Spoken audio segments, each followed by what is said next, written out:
2 p.m. and time to start the meeting. I welcome all of you to the 46th Annual General Meeting of the company. This meeting is held through video conferencing. This is in compliance with the circulars issued by the regulators. The company has taken all feasible steps to ensure that shareholders are provided an opportunity to participate in the annual general meeting and vote. Adequate video conferencing facility and live webcast of the proceedings of this meeting have also been provided. The requisite quorum is present, and therefore I call the meeting to order. Register of directors and key managerial personnel and their shareholding and register of contracts or arrangements in which directors are interested are available. These will remain accessible to the members for inspection electronically if they so desire. I wish to introduce, for the benefit of new members, my colleagues on the board of our company. Shri Adil Zanul Bhai, Shri R.S. Gujral, Dr. Shumit Banerjee, Srimati Arundhati Bhattacharya, His Excellency Yasir Al-Rumayyan, Shri K.V. Chaudhary, Shri K.V. Kamath, Srimati Neeta Ambani, Shri Nikhil Meswani, Shri Hital Meswani, Shri P.M.S. Prasad. All the directors of the company are present at this meeting. Shri V. Shrikant, Chief Financial Officer, Srimati Savitri Parekh, Company Secretary, Shri Alok Agarwal, Shri K. Sethuraman, and the representatives of our statutory auditors and secretarial auditor of the company are also present at this meeting. Ladies and gentlemen, notice dated August 4, 2023, convening this annual general meeting and a copy of the annual report for the financial year ended March 31st, 2023, have already been circulated to members of the company electronically. With your permission, I shall take them as read. The auditor's report on the standalone and consolidated financial statements and the secretarial audit report of the company for the financial year ended 31st March 2023 do not contain any qualification, reservation, adverse remark, or disclaimer. Accordingly, these reports are not required to be read out as provided in the Companies Act 2013. Now I will begin my formal address to the shareholders. My dear share owners, on 15th August, we celebrated our 77th Independence Day. As our Honorable Prime Minister, Shri Narendra Modi ji said in his address to the nation, this is a new India, full of self-confidence. ये भारत न रुकता है, न थकता है, न हाफता है, और न ही हारता है. This India is unstoppable. This India is tireless. This India does not gasp for breath, and this India does not give up. The historic success of Chandrayaan-3 demonstrated this yet again 5 days ago. On behalf of all of you, I send our heartiest congratulations to all the scientists and engineers at ISRO.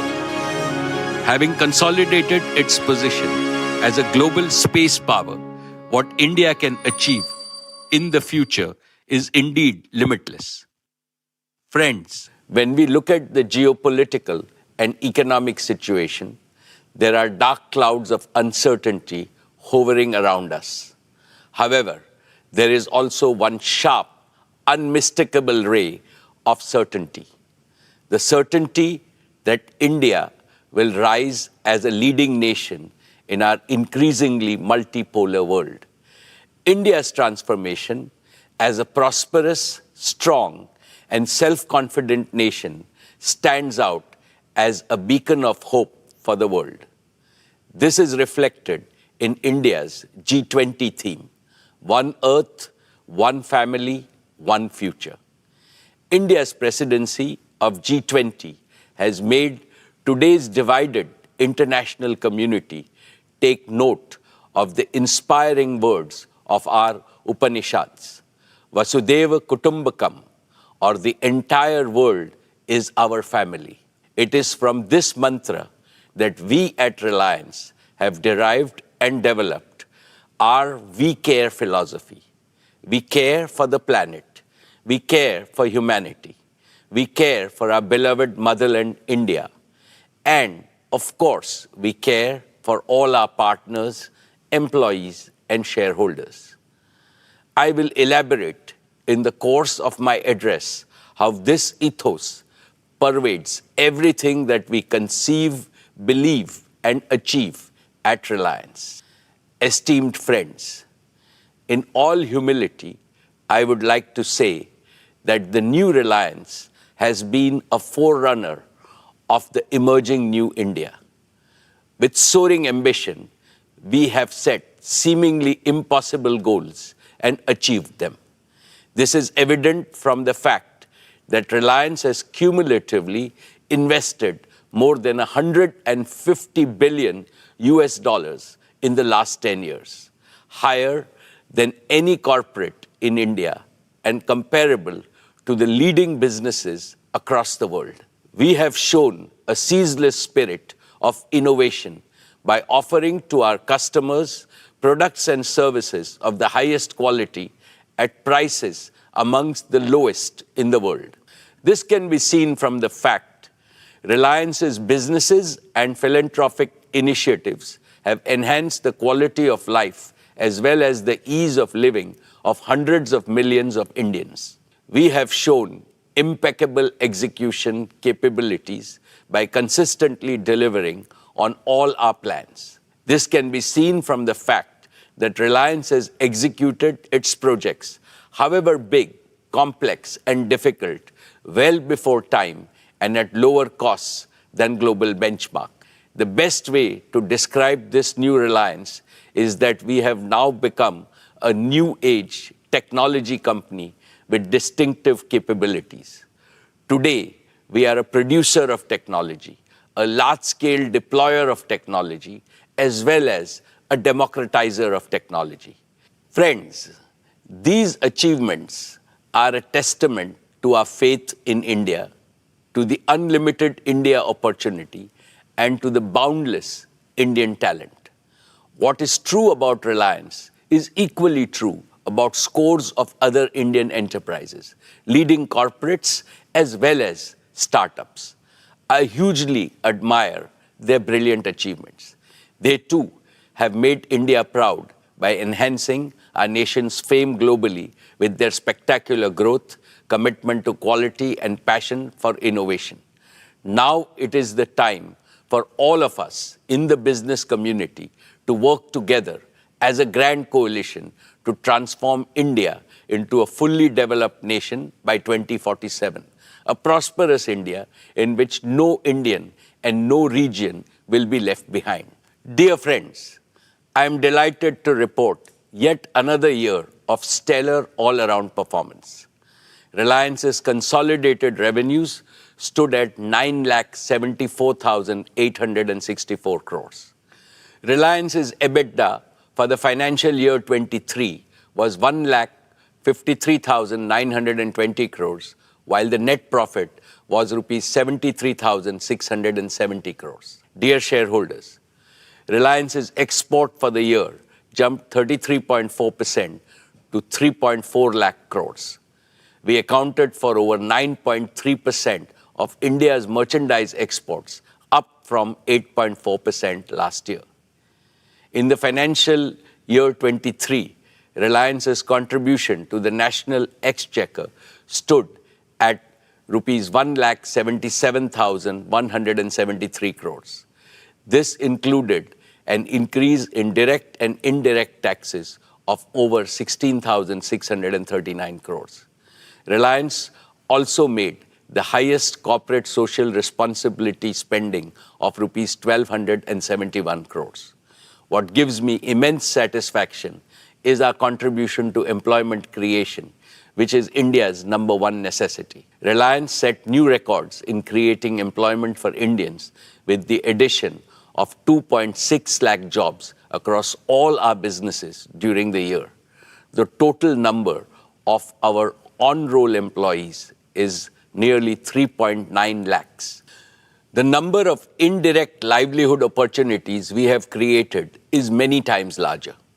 In a sense, Reliance maintained its leading position in terms of revenues, profits, exports, market value, capital expenditure, employment generation, contribution to the exchequer, as well as social responsibility, spending, and impact. Dear shareholders, let me now present to you the performance of each of our businesses.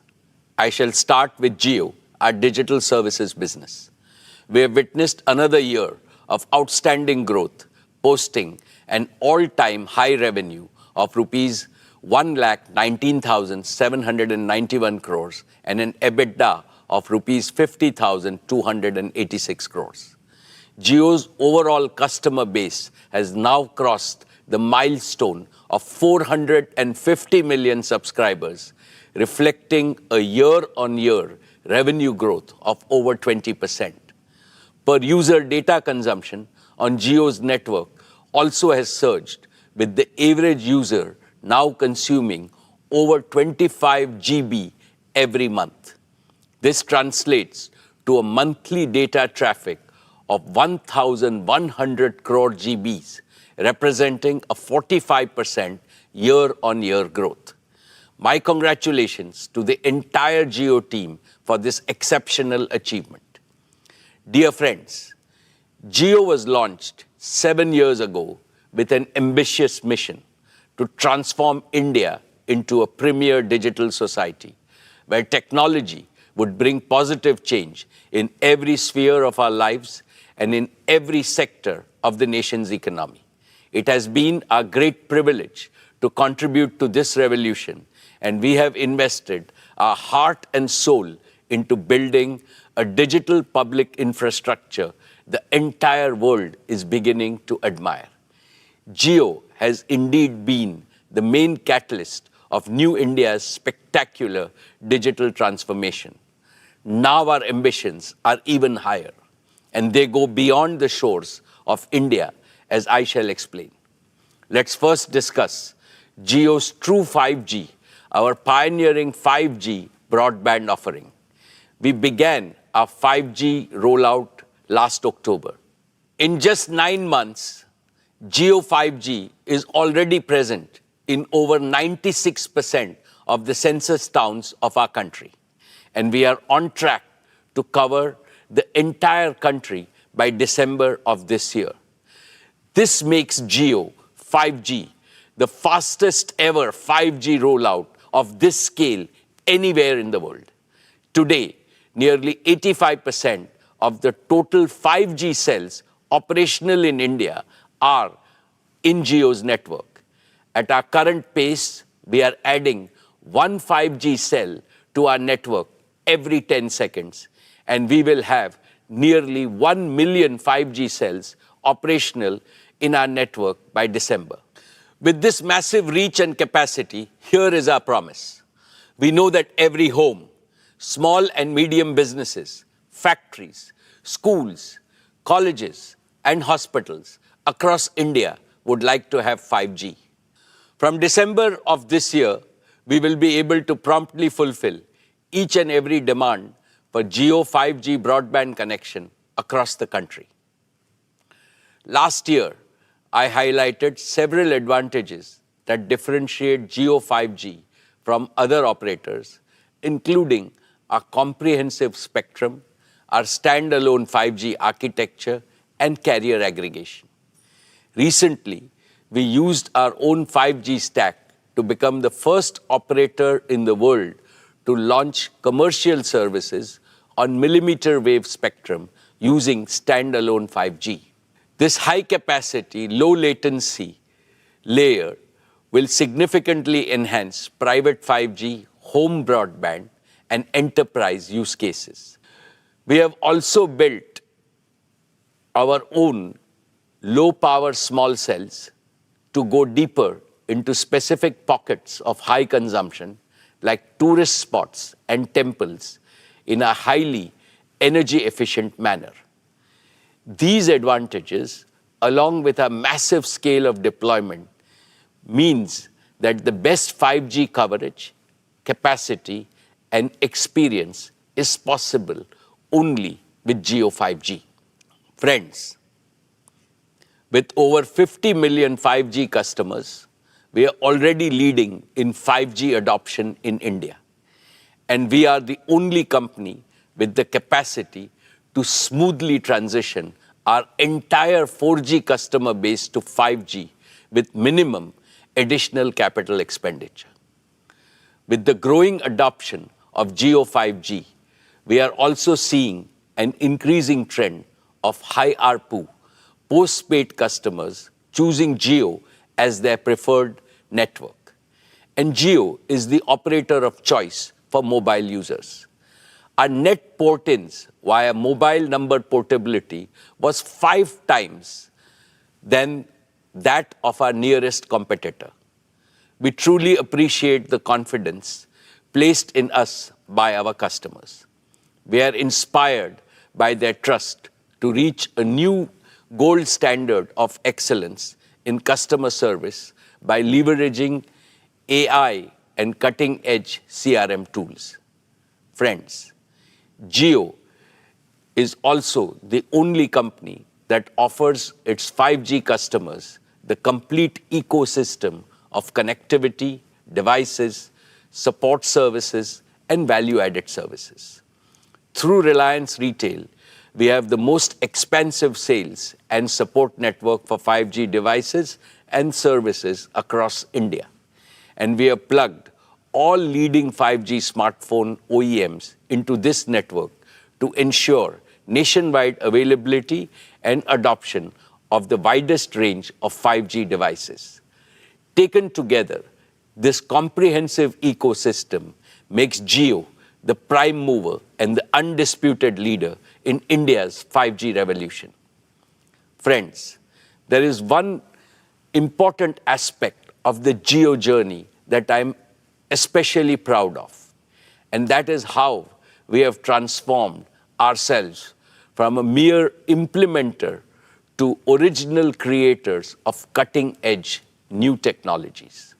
When we launched our 4G services in 2016, we relied on global partners for equipment. Today, our 5G rollout is powered by Jio's own 100% in-house developed 5G stack, which aligns perfectly with our Prime Minister's Atmanirbhar vision. It features advanced technologies like standalone 5G architecture, carrier aggregation, and network slicing with advanced artificial intelligence and machine learning capabilities that optimize our vast network for unparalleled quality, reliability, and user experience. And it is designed to seamlessly integrate with the 4G and the 5G equipment from other global vendors. Jio's own portfolio of 5G radios range from small cells to large tower-based radios, addressing the entire spectrum of outdoor and indoor usage scenarios. And our focus on continuous innovation has positioned us to be among the first globally to develop 6G capabilities. In fact, we have become one of the largest filers of global patents from India for digital technologies, affirming our transformation from a telecom operator to a technology company. Therefore, in the coming years, I can see Jio leveraging our Made in India tech stack to drive value creation and revenue growth both at home and abroad. Dear shareholders, as India embraces 5G, let's not forget those who still await their chance to join the digital revolution. Even today, 250 million feature phone users in India remain stuck in the 2G era, unable to access digital services. To eliminate this digital divide in India once and for all, we have recently launched Jio Bharat, a revolutionary, ultra-affordable 4G phone, priced only at rupees 999, which is less than the price of a 2G feature phone. Jio Bharat has smartphone-like features like live TV, streaming video, music, digital photography, and even UPI payments. We expect a bulk of 2G users to join our network. Let's now discuss Jio Fiber, our optic fiber-based home broadband service. In a few short years, despite COVID-19 disruptions, Jio Fiber has crossed 10 million subscribers, each of whom consumes, on an average, over 280 GB of data monthly, which is over 10 times higher than the per capita mobile data consumption. Today, Jio's optical fiber infrastructure spans over 1.5 million kilometers across India. This immense scale puts us in a league of our own, far ahead of competition. Our extensive optic fiber presence puts us in close proximity to over 200 million premises across India. Yet, providing physical last-mile connectivity is a painstaking process in most parts of our country. This leaves millions of potential customers without home broadband due to the complexities and delays involved in extending optical fiber to their premises. This is where Jio Air Fiber, our fixed wireless broadband offering, comes in. Jio Air Fiber uses our pan-India 5G network and advanced wireless technologies to bypass the need for last-mile fiber. Through optical fiber, we can currently connect around 15,000 premises daily. But with Jio Air Fiber, we can supercharge this expansion with up to 150,000 connections per day. This is a tenfold increase, expanding our addressable market over the next 3 years to over 200 million high-paying homes and premises. And through fixed mobile convergence, we can foster greater engagement and loyalty among Indian households, especially premium households, where home broadband usage is growing the fastest. This also lays the foundation for widespread adoption of various smart home solutions, which Akash and Kiran will describe in their demo section. Today, I am delighted to announce that Jio Air Fiber will launch on the auspicious occasion of Ganesh Chaturthi on 19th September, giving us another avenue for customer value and revenue growth in the untapped Indian home segment. Let's now turn to Jio's business services. Our connectivity offerings for large enterprises and small businesses have doubled over the past year. Today, Jio provides connectivity services to over 80% of large enterprises in India. However, the potential in the enterprise sector, and especially within the small and medium business segment, is far greater than we have yet realized. Historically, enterprise services account for a large proportion of most telecom operators' revenues. This suggests that we have a golden opportunity to rapidly catch up and build an enterprise connectivity business that mirrors the scale of our consumer business. But we are not stopping at connectivity.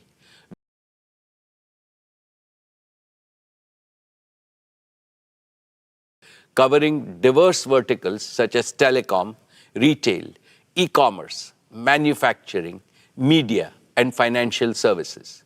These technology-enabled services allow our group businesses to streamline their operations, scale seamlessly, and harness the power of real-time data and AI, giving them a significant competitive advantage in their respective markets. I believe Jio Platforms is now ideally placed to offer these innovative platforms, services, and managed services to businesses outside the Reliance Group, both in India and abroad. This represents yet another powerful driver of growth for both geo connectivity and geo platforms. Friends, let us now consider what the rapid scale-up of Geo 5G means for our nation as a whole. Geo 5G holds the potential to transform all sectors of our economy, especially those with maximum grassroots impact.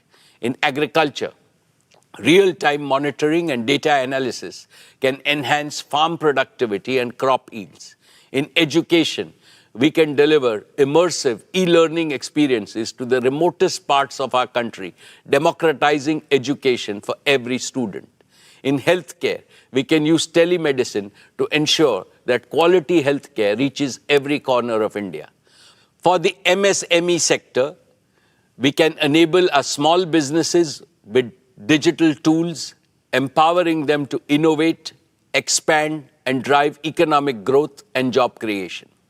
With Geo 5G, we are renewing our promise to build a brighter and more inclusive digital future for every Indian. With that, let me invite Akash and Kiran on stage to talk about some of the exciting developments at Geo.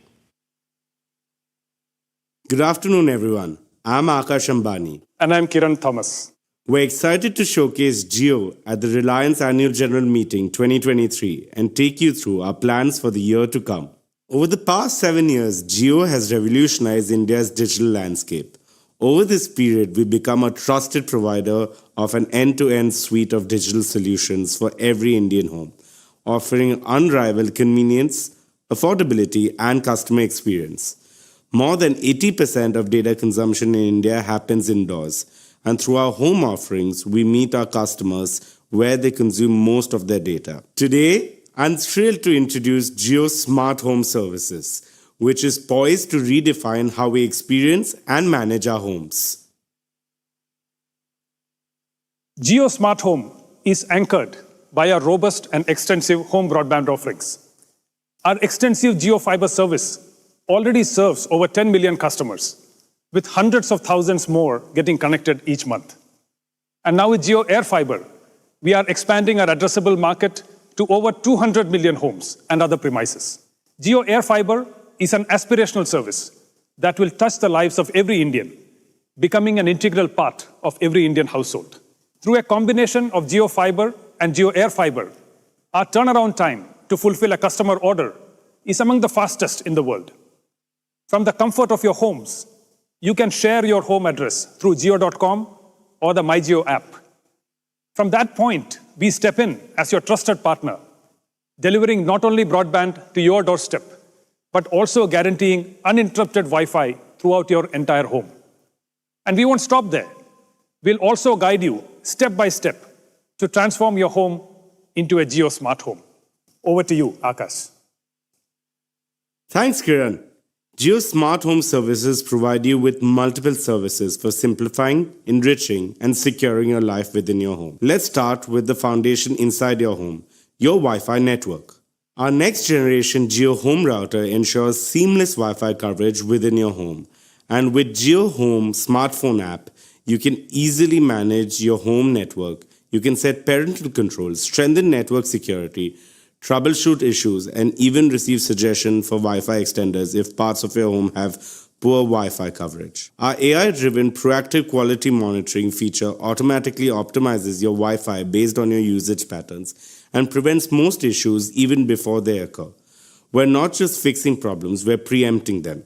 We're also committed to digital security, and we prevent untrusted traffic from entering your home network. And using the Geo Home app, you can easily manage, grant, or restrict Wi-Fi access both for the people in the home and also for visitors. Next is the Geo Set-Top Box. The Geo Set-Top Box is your gateway to a world of entertainment, from TV channels to immersive streaming content to large-screen games to digital applications and much more. And the Geo Smart Home app includes an e-remote for your Geo Set-Top Box, giving you one more convenient option alongside the traditional physical remote control. Plus, it lets you use your smartphone as a gamepad for your set-top box, removing the need for a separate game controller. Entertainment is changing rapidly worldwide, shifting from linear to interactive content. Jio is accelerating this trend in India, revolutionizing how you engage with content. Our set-top box supports Jio apps like Jio Cinema, Jio TV Plus, along with leading global and Indian streaming apps. And earlier this year, Jio Cinema, our premier entertainment app, captivated cricket fans with a remarkable IPL viewing experience. Jio Cinema transformed the way we engage with live content, with path-breaking innovations like true 4K streams, 360-degree streams, multi-camera views, and fan interaction through our Hype feature. The response was incredible, setting multiple records for streaming content. Over 3.2 crore concurrent users during the IPL final, with more than 12 crore total viewers, and 60 minutes average watch time per viewer per match. Beyond the numbers, Jio Cinema offers a wide-ranging freemium video library and is soon introducing even more features like multi-video, picture-in-picture, and multilingual support for Indian languages. Next, let's look at a few of the other features of the Jio Home app. Jio Home reimagines how you access your personal content, keeping your family photos and other media right at your fingertips, whether they are stored on your personal devices or in the cloud. With Jio Home's Photos feature, you can access your cherished memories anywhere, anytime. A smart home also needs smart automation. Jio Home Smart Automation integrates seamlessly with your home devices for safety, security, and convenience.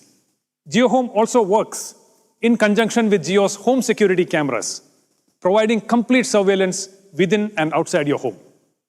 Through this setup, you get live video feeds, prompt alerts, and recorded event clips for complete security and peace of mind. Finally, Jio Smart Home is an entire ecosystem. Imagine a seamlessly connected home where multiple devices and digital services work harmoniously. Jio Smart Home makes this possible. And this opens up a world of possibilities. With Jio Home Broadband's ultra-low latency and service awareness, real-time applications like large-screen multiplayer cloud gaming becomes accessible in every Indian home. The next generation of internet-connected devices will be able to seamlessly integrate in-home computing with cloud and edge computing, allowing services like Jio Cloud PC to revolutionize both affordability and performance. For this, we are working very closely with our partners, HP and Google. This expands the reach of innovative digital solutions, ranging from entertainment to health, to education, to finance, and much more. For businesses, both large and small, this provides a seamless, secure, and robust solution that supports their workforce no matter where they are, in the office, at a remote site, or working from home. This enhances productivity and collaboration and redefines what's possible in the era of digital work. Jio Smart Home transforms your living space into an intelligent, secure, and convenient haven. It simplifies and enriches every moment of your life with technology. Welcome to the future of smart living with Jio Smart Home. Thank you, Kiran. Let's now talk about digital inclusion. We're at a pivotal moment in India's digital 2G services.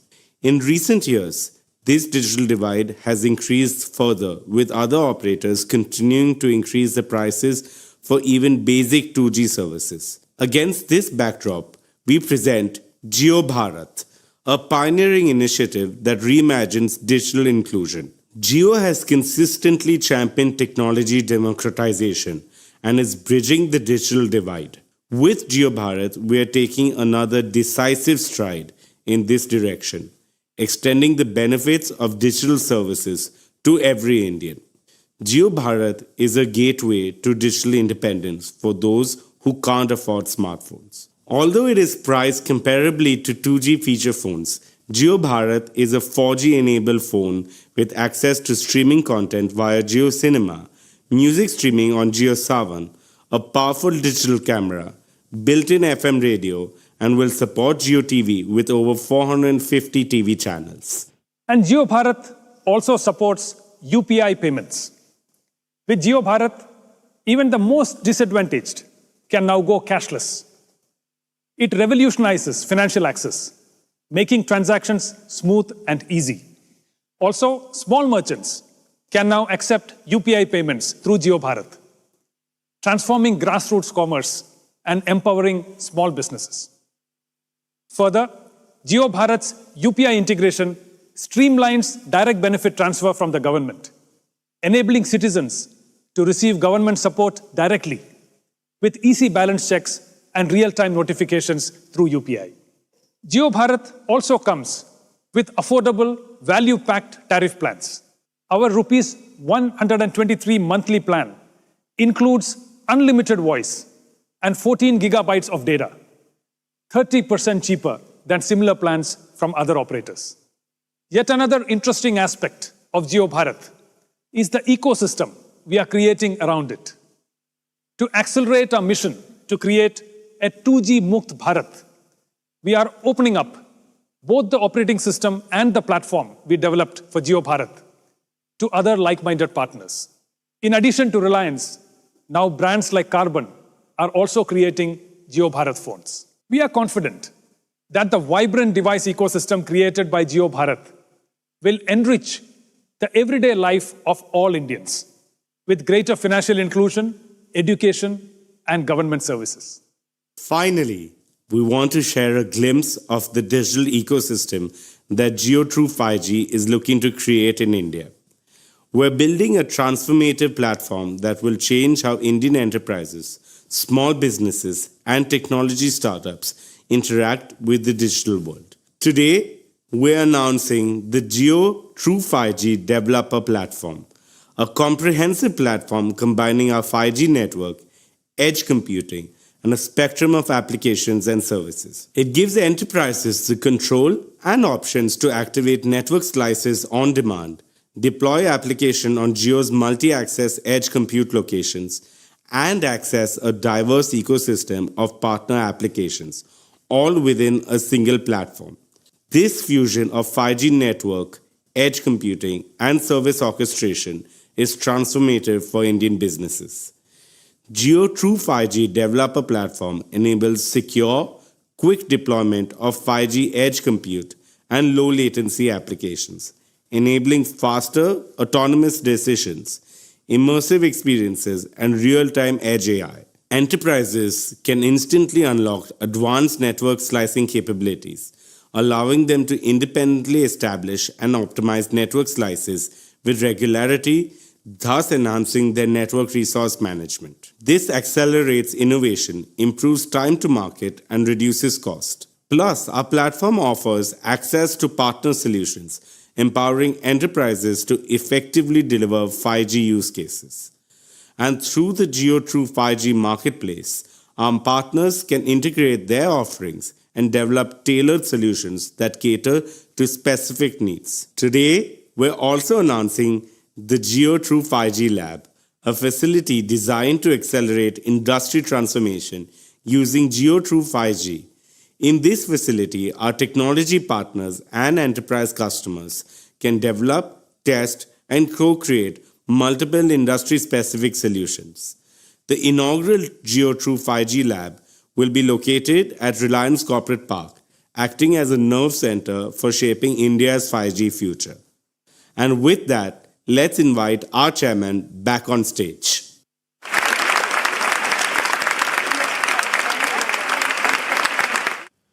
Thank you, Akash and Kiran. Dear shareholders, economies, and even our daily life. To stay globally competitive, India must harness artificial intelligence for innovation, growth, and national prosperity.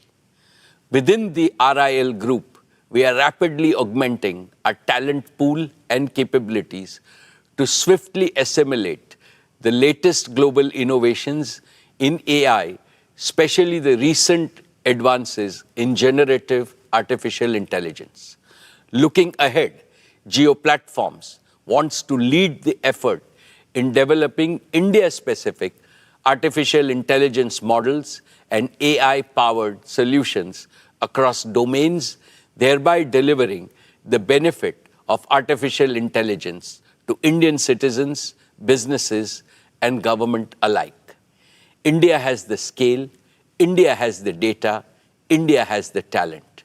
But we also need AI-ready digital infrastructure that can handle artificial intelligence immense computational demands.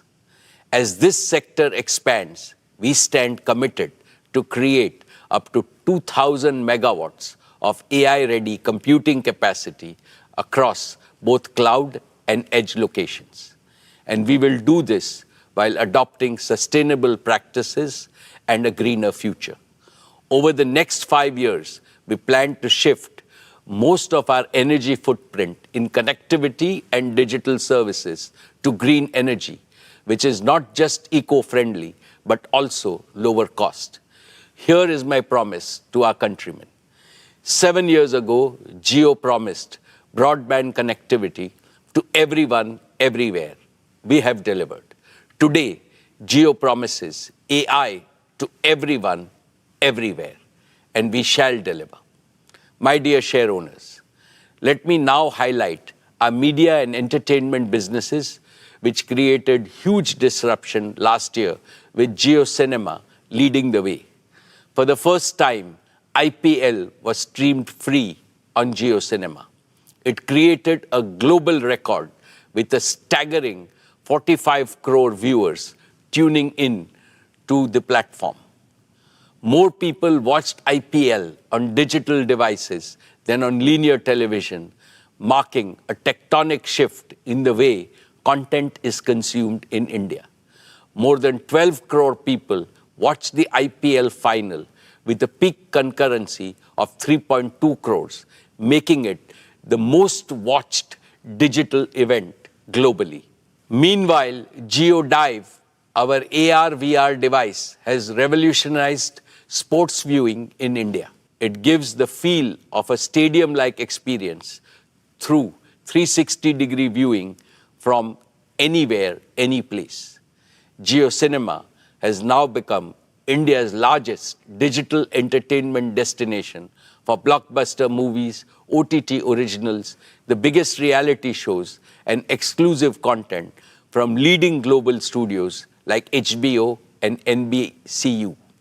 In short, Jio Cinema delivered industry-leading engagement metrics, registering strong growth in paid subscribers. Network 18, too, made great progress in its journey to becoming the top news network in India. It is going deeper locally and growing wider with international coverage. Our homegrown digital news platform, Money Control and First Post are setting new benchmarks globally. Dear shareholders, please join me in congratulating the leadership team of Reliance Retail for bettering their own record with spectacular performance last year. Reliance Retail posted annual revenue of rupees 2,60,364 crores, registering a year-on-year growth of 30%. We delivered an EBITDA of 17,928 crores and a net profit of 9,181 crores.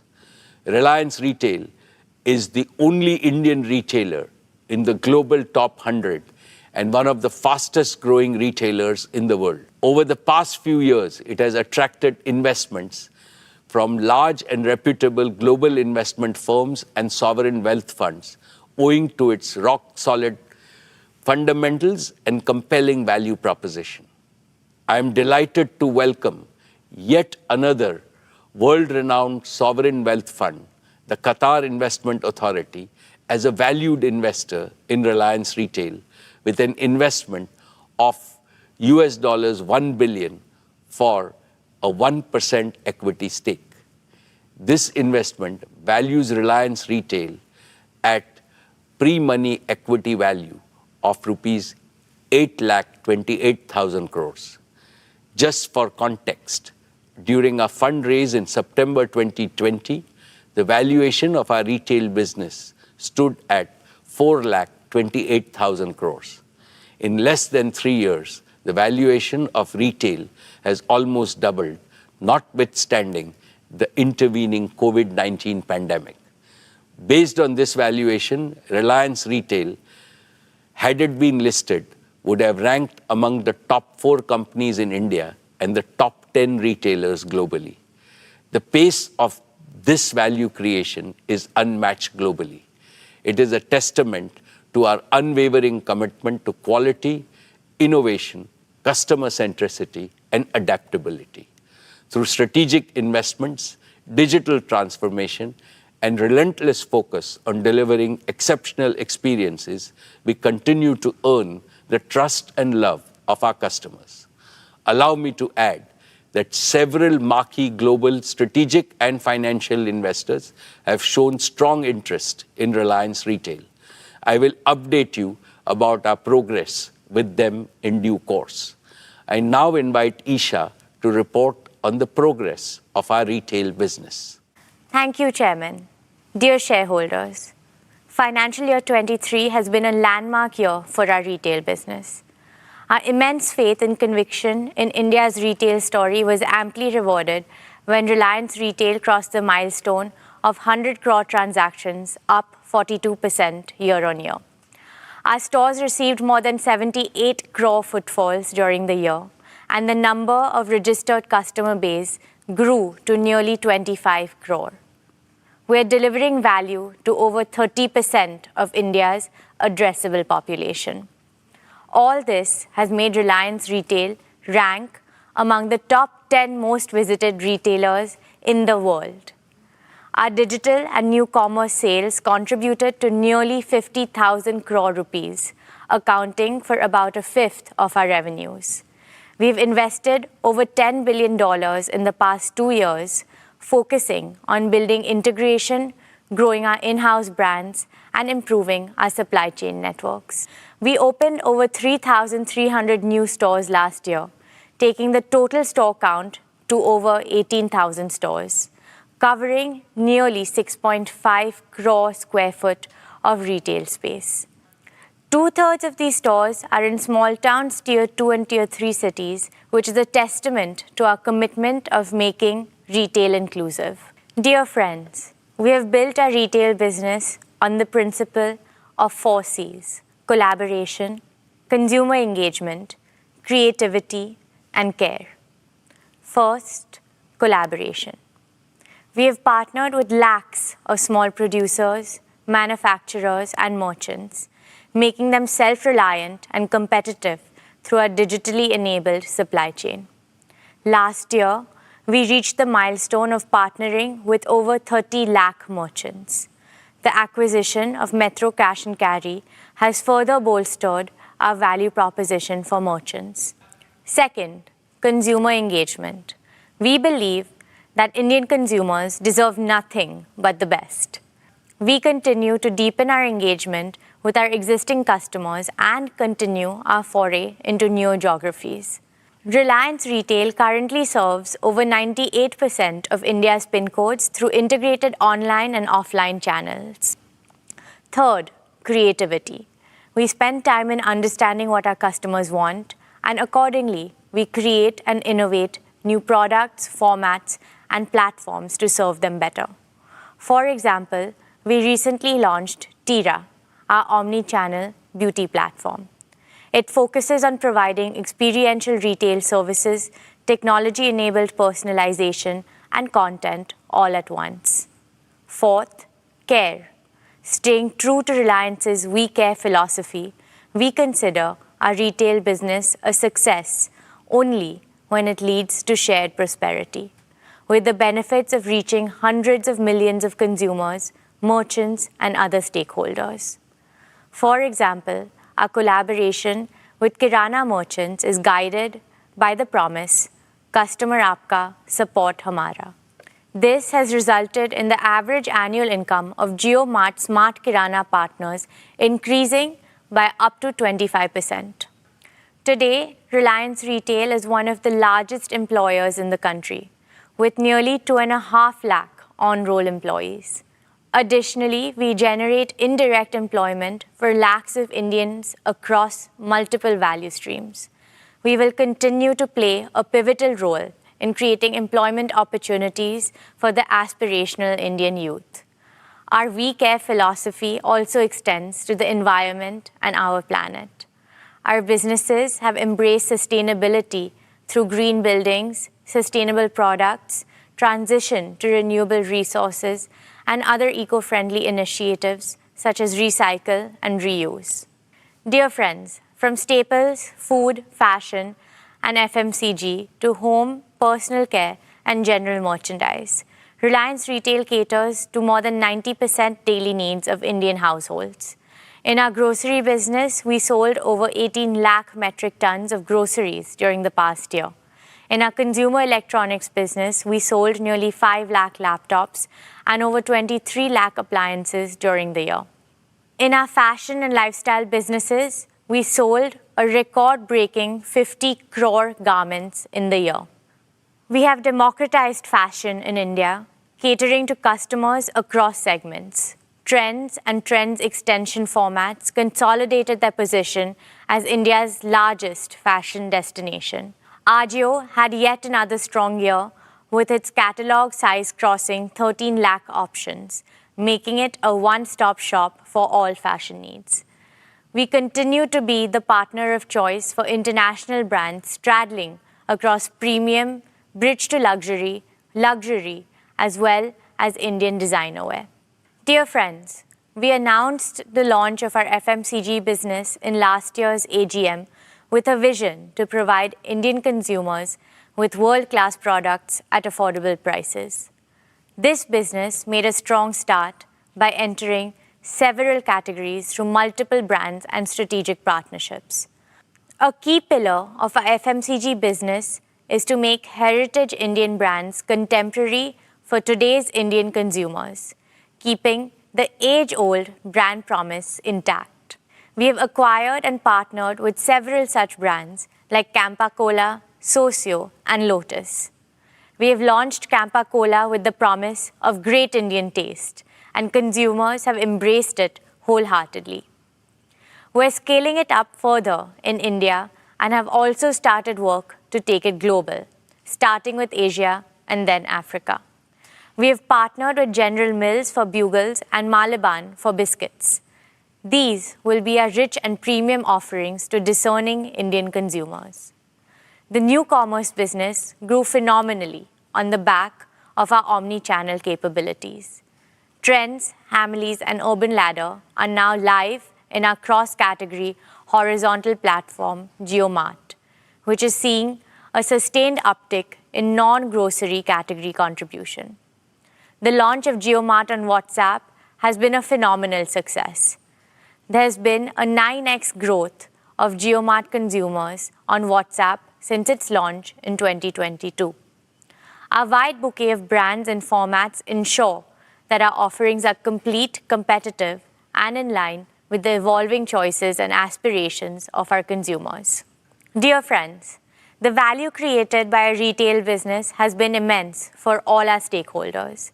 Here, I would like to underscore Reliance's deep commitment to India's inclusive development by harnessing the limitless intangible wealth that resides at the bottom of our social pyramid. Let me give you some specific examples. JioMart has onboarded over 25,000 artisans, weavers, and micro-entrepreneurs, providing them support to modernize their processes, improve productivity, and help them grow their businesses. Over 1.5 lakh products of artisans representing more than 150 cities across 24 states are available on our platforms. Many of these products are made by a highly skilled tribal craftsmen. We are determined to increase their participation further in the coming years. We are promoting development of local craft to preserve and propagate the rich legacy of Indian art forms. Our sari store formats of Avantara and Kalani Ketan are working with more than 2,500 handloom weavers covering around 50 craft clusters across 15 states. We remain resolute in our vision to play the role of a facilitator across all aspects of retail commerce in India and work with merchants across the country so that the entire society benefits.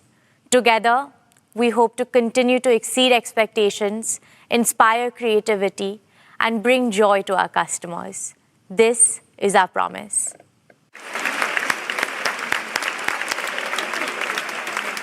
Thank you, Isha. That was truly inspiring, especially your emphasis on India's inclusive development. I'm confident that as India grows from a $2,500 per capita economy to a $10,000 per capita economy, Reliance Retail will be our fastest growing business in revenues and EBITDA. Dear shareholders, I'm delighted to introduce our newest group company, Jio Financial Services Limited, of which all of you are proud shareholders. Every shareholder of Reliance has received shares in JFS on a 1:1 basis following the recent demerger of the financial services business. This is equivalent to a mini bonus for our long-term investors. JFS has been conceptualized to fill a critical gap in the financial services needs of a large section of the Indian economy, mainly in the informal and the underserved sectors in rural, semi-urban, and urban areas. This will give a big boost to inclusive and accelerated growth of the economy. In other words, JFS is born to accelerate the replication of India's dazzling growth story in Bharat. JFS will massively increase financial service penetration by transforming and modernizing them with a digital-first approach that simplifies financial products, reduces cost of services, and expands reach to every citizen through easily accessible digital channels. For tens of thousands of small and medium enterprises, merchants, and self-employed entrepreneurs, ease of doing business must mean ease in borrowing, investments, and payment solutions. JFS plans to democratize financial services for 1.42 billion Indians, giving them access to simple, affordable, innovative, and intuitive product and services. Dear shareholders, JFS has announced a joint venture with BlackRock to set up an asset management business that will provide simple and trustworthy investment solutions in our country. BlackRock is the world's largest asset management company, managing assets worth over $11 trillion with a stellar reputation and track record. The joint venture will synergize the respective strength of JFS and BlackRock to deliver technology-enabled, affordable, and innovative investment solutions. Now, with great pleasure, let me invite our valued partner, Mr. Larry Fink, Chairman and CEO of BlackRock, to share his vision for our partnership. Thank you, Mukesh. It is an honor to have the opportunity to address the Reliance Industries annual general meeting, and I couldn't be more excited about our new partnership. For 35 years, BlackRock's mission has been to make investing easier and more affordable for millions of investors around the world. That's why I'm so proud of our forthcoming joint venture in India with Jio Financial Services, a company built by Reliance Industries. Our companies have a shared vision to create better financial futures, and Jio BlackRock will deliver our combined expertise and scale to unlock the power of investing for millions of people throughout India. BlackRock is already one of the largest non-Indian investors in India today, and India lies at the heart of our global platform.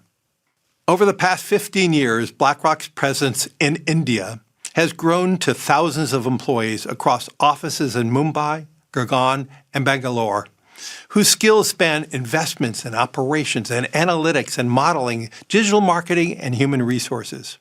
Global investors recognize that India is at the cutting edge of digital transformation. in large part because of Reliance and Jio have built a digital and consumer ecosystem unparalleled anywhere else in the world. We've seen the speed of change and the unique combination of talent, of innovation, and digital infrastructure transformed entire industries in India. And we see enormous potential for growth in the country's asset management industry. The convergence of rising affluence, favorable demographics, and digital transformation across industries is reshaping the market in incredible ways. We see growing financialization and a shift from unmanaged and physical assets to savings and investments. And we expect this to increase as per capita GDP continues to rise and technology advances digital inclusion.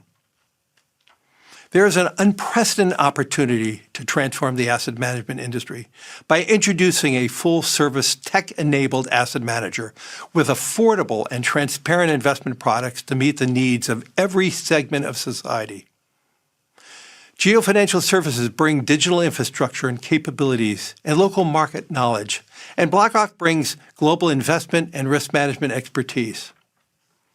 Together, we will aim to transform the asset management industry through a digital-first offering and democratization of access to affordable, innovative investment solutions for millions of investors throughout India. India represents a tremendous opportunity, and Jio BlackRock demonstrates our commitment to India's continued growth and promise. Thank you, Mukesh, for the opportunity to speak today.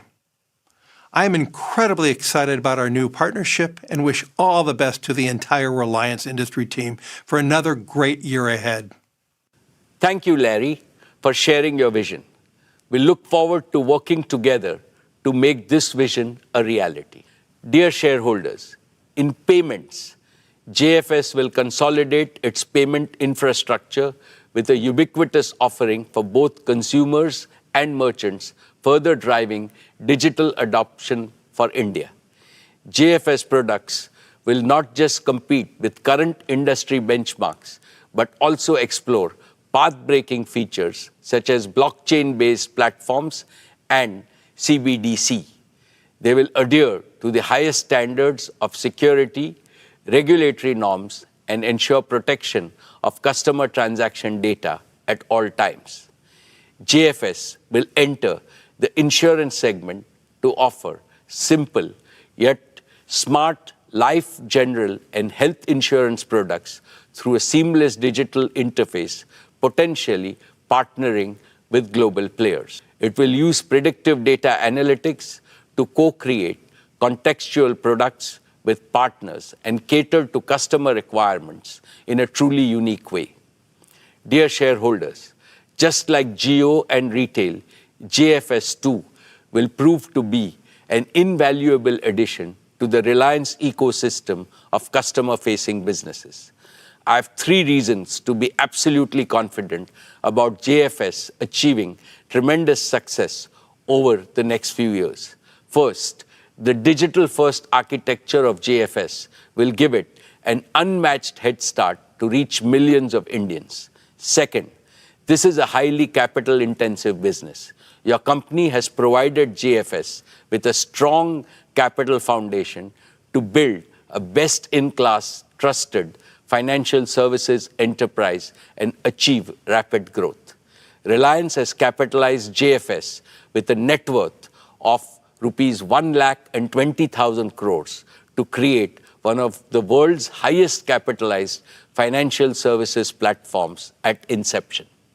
Third, JFS is blessed with a very strong board led by Shri K.V. Kamath, a veteran and most respected banker. A highly motivated leadership team is being built with a combination of financial industry experts and young leaders who are eager to take on big challenges. I call upon all of you to join me in wishing the JFS team the very best in their ambitious endeavors. Dear shareholders, I now come to our oil and gas business. Gas is a key transition fuel in our nation's quest for clean and sustainable energy. With our valued partner BP, we have revived gas production from the KGD6 block from near zero a few years back to about 20 million cubic meters per day in the financial year 23. This is led by successful commissioning and safe delivery of gas from the R cluster and the satellite cluster projects in the financial year 21 and 22 respectively. Continuing with our effort, this year we commissioned one of the most complex and most efficient deep water projects of this scale, the MJ field in KGD6 block. This includes a state-of-the-art FPSO, which is among the largest and the most complex in the world, with a gas production capacity of 14 million cubic meters per day. My congratulations to the entire oil and gas team for successfully commissioning the MJ field in less than 3 years, amongst the fastest in the industry. We are well on our way to enhance production to 30 million standard cubic meters per day, which will be 30% of India's gas production and 15% of its current gas demand. At a time when global energy supplies and prices are witnessing unprecedented volatility and uncertainty, this gas is a major source of clean energy saving, up to $7 billion per annum in imports for our country. We are pursuing further enhancement with our exploration efforts in KGUDW1 and KGUDW2 blocks in the Krishna Godavari basin, with an aim to sustain our gas production over the next 15 to 20 years.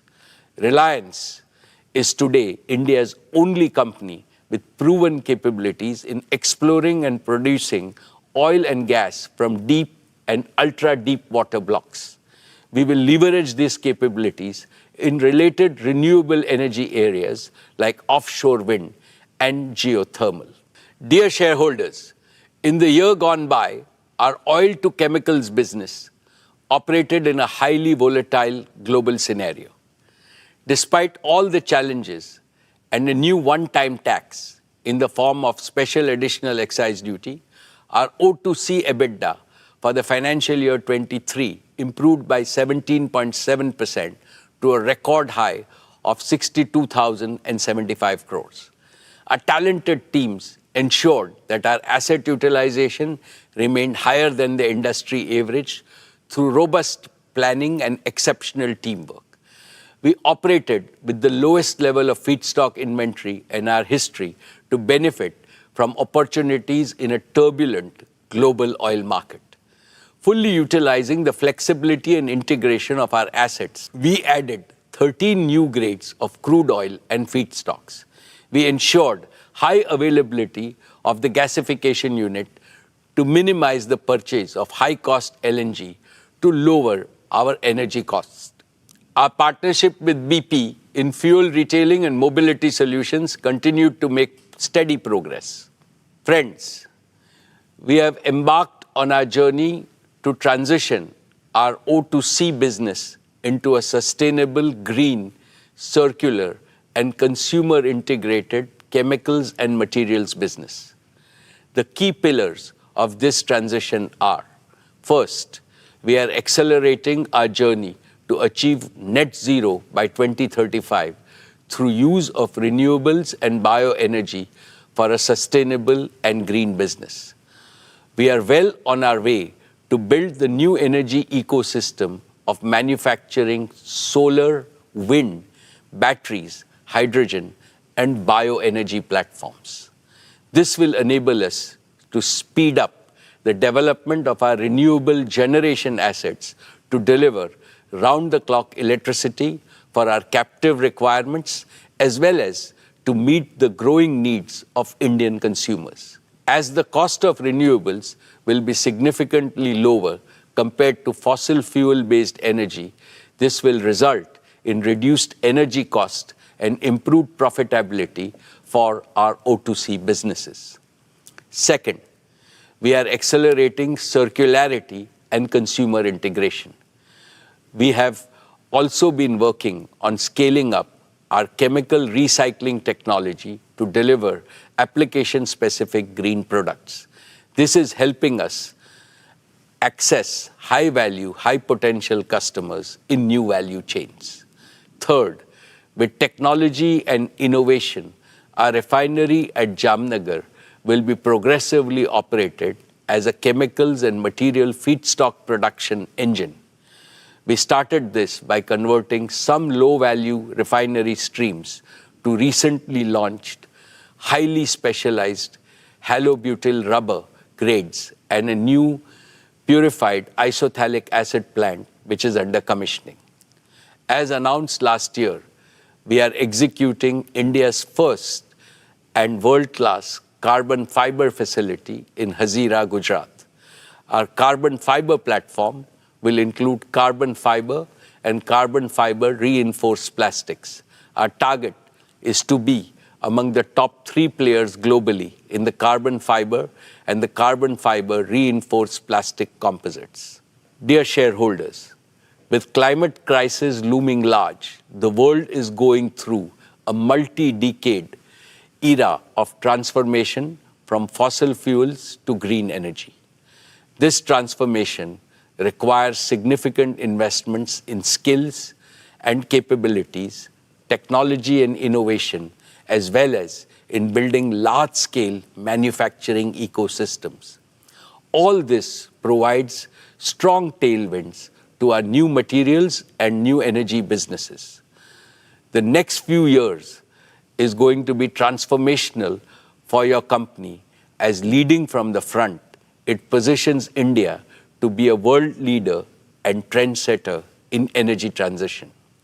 My dear shareholders, we remain focused on fast-track execution of our Dhirubhai Ambani Green Energy Giga Manufacturing Complex at Jamnagar. Our first priority is to deliver a fully integrated end-to-end solar PV manufacturing ecosystem. This will be one of the largest, most technologically advanced, flexible, and cost-competitive solar gigafactory globally, and will be converting sand into solar PV modules. Our solar gigafactory will include manufacturing of PV modules, cells, wafers, and ingots, polysilicon, and glass at a single location in Jamnagar. We will target to bring the factory on stream in a phased manner by the end of 2025. We will be deploying leading-edge heterojunction technology for manufacturing one of the highest efficiency solar PV cells and modules globally for utility scale and rooftop power generation.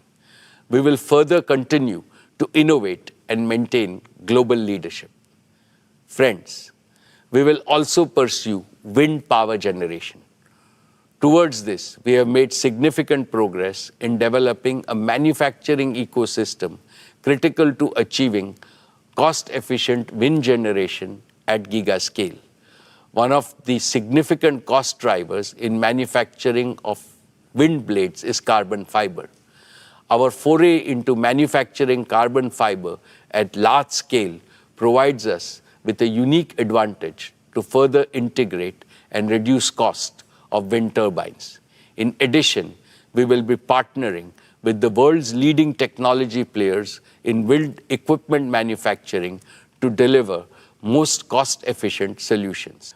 We will further leverage our engineering and construction capabilities along with our giga-scale manufacturing ecosystem to accelerate and enable installation of at least 100 gigawatt of renewable energy generation by 2030.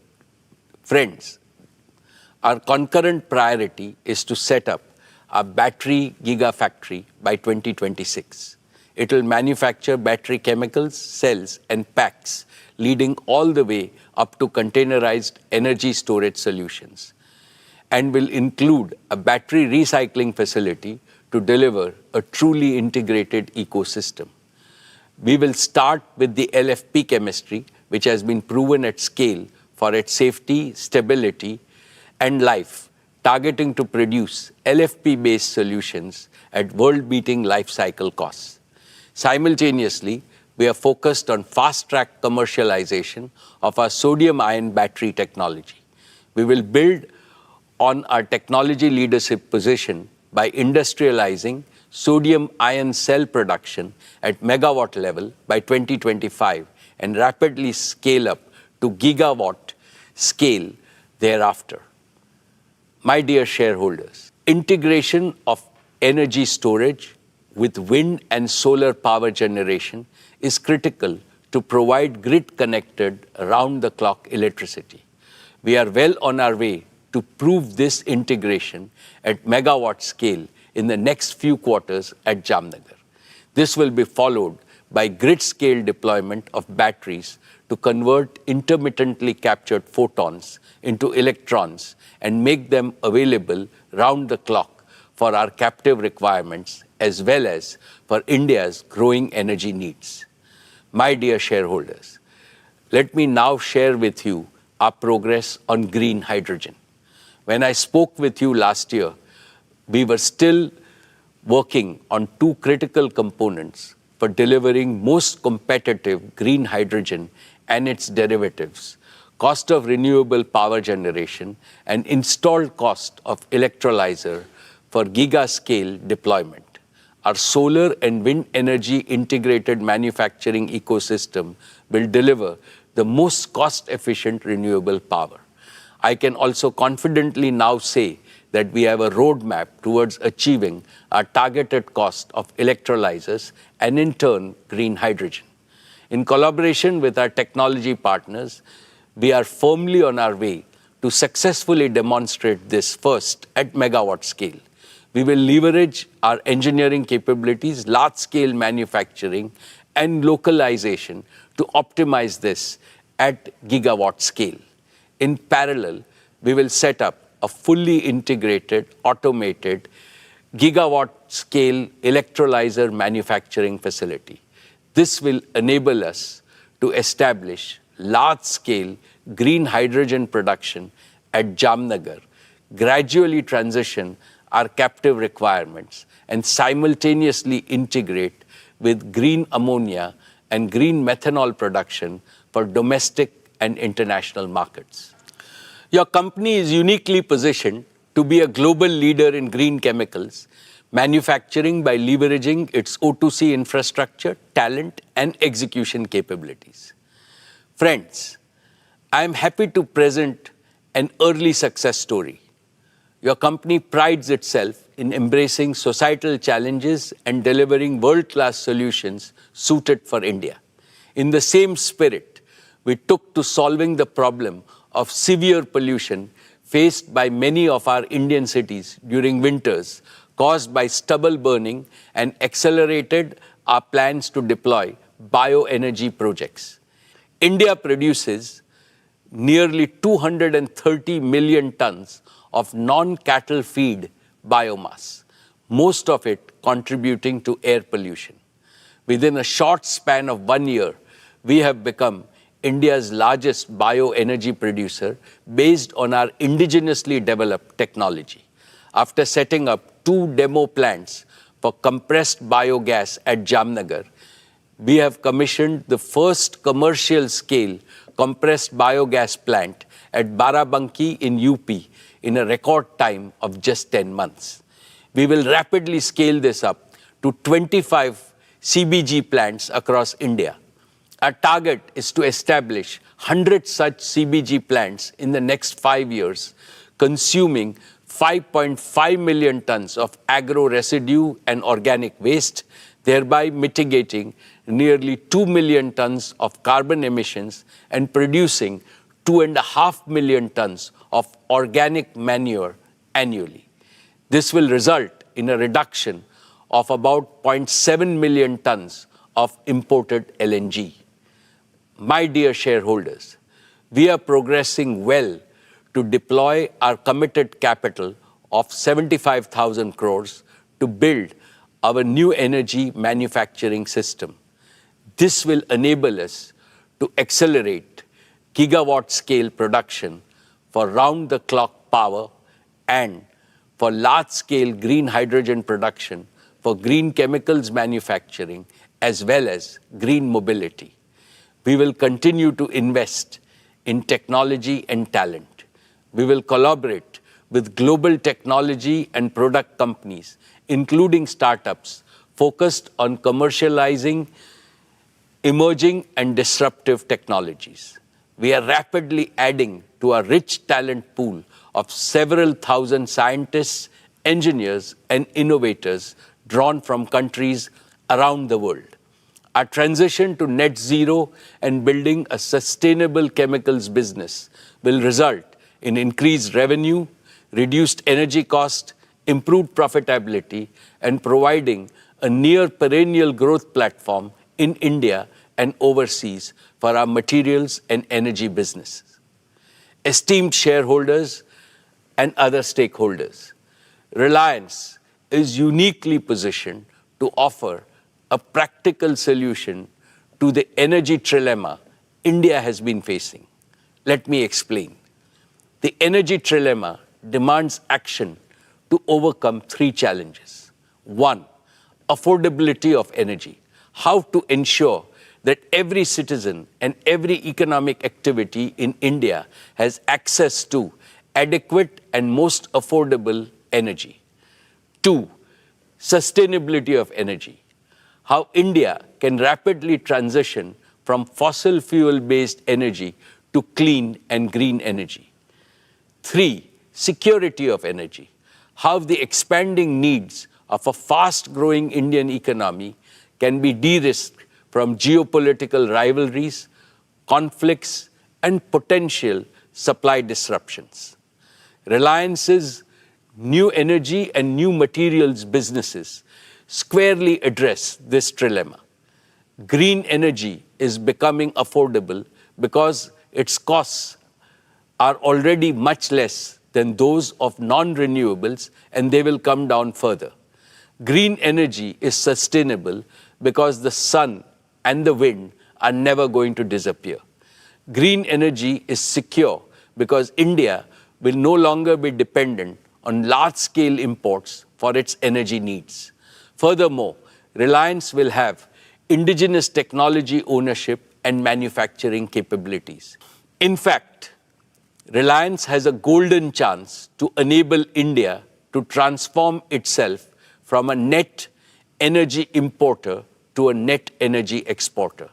Therefore, as I look to the future, I can clearly see Reliance creating substantial wealth for India and for all our shareholders in perpetuity. Dear friends, I am very proud of the work Reliance Foundation has been doing under the leadership of Srimati Neeta Ambani, be it in the use of technology or being amongst the first to provide relief to those affected by disasters or working with partners. Our Reliance Foundation teams are working tirelessly to make lives better for millions of Indians. I would now like to invite Neeta to talk about Reliance Foundation and its work. Thank you, Mukesh. Dear members of Reliance family, our esteemed shareholders, Namaskar. I hope each one of you and your families are doing well. I always look forward to this opportunity to connect with all of you. So it's with great pride and a sense of profound purpose that I share my thoughts with you today. I represent the beating heart of Reliance, our beacon of empowerment and transformation, the Reliance Foundation. For us, business and philanthropy complement and reinforce each other because both are guided by the same spirit of we care. Together, they multiply the impact of everything we do in terms of improving lives of millions of Indians, especially those belonging to underprivileged and marginalized sections of our society. I'm happy to share that through the multifarious activities of Reliance Foundation, we have so far touched the lives of nearly 70 million Indians across the smallest towns and remotest villages of our country. From culture to climate, from education and sports to women's empowerment, from healthcare to livelihoods, and from rural transformation to disaster management. We work in all states and over 54,000 villages across India. I would now like to share with you a glimpse of our journey, the milestones we achieved this year, and the path ahead. Dear friends, with immense pride and excitement, I will start with a project that's very close to my heart. In April this year, we opened doors to the Mukesh Ambani Cultural Center in Mumbai. Art and culture bind communities and countries together and bring hope and happiness to humanity. For a long time, Mukesh and I had nurtured a dream that India should have a world-class cultural center. NMACC is a realization of that dream. It's an ode to our great nation, a tribute to our artistic heritage, and a dedication to all young Indians. Our vision is to showcase the best of India to the world and bring the best of the world to India. Over the last 5 months, we have worked hard to live up to that vision. We started with our very own production, the great Indian musical, Civilization to Nation, and followed it up with the iconic Broadway musical, The Sound of Music. We hosted maestros of Indian arts like Ustad Amjad Ali Khan, Pandit Hari Prasad Chaurasya, and Pandit Kartik Kumar. Our smaller theatres are designed to be incubators of talent. They are the soul of NMACC, encouraging and empowering budding young artists with opportunities. From international art exhibitions to Parampara and Bachpan, we have and will continue to curate cultural experiences for the people of Mumbai and all over India. I'm pleased to share with you that since the opening of NMACC, we have welcomed over 20 lakh visitors at the center. For me, the most heartwarming experience at NMACC has been Swadesh. Swadesh is our humble initiative to preserve and promote India's age-old arts and crafts.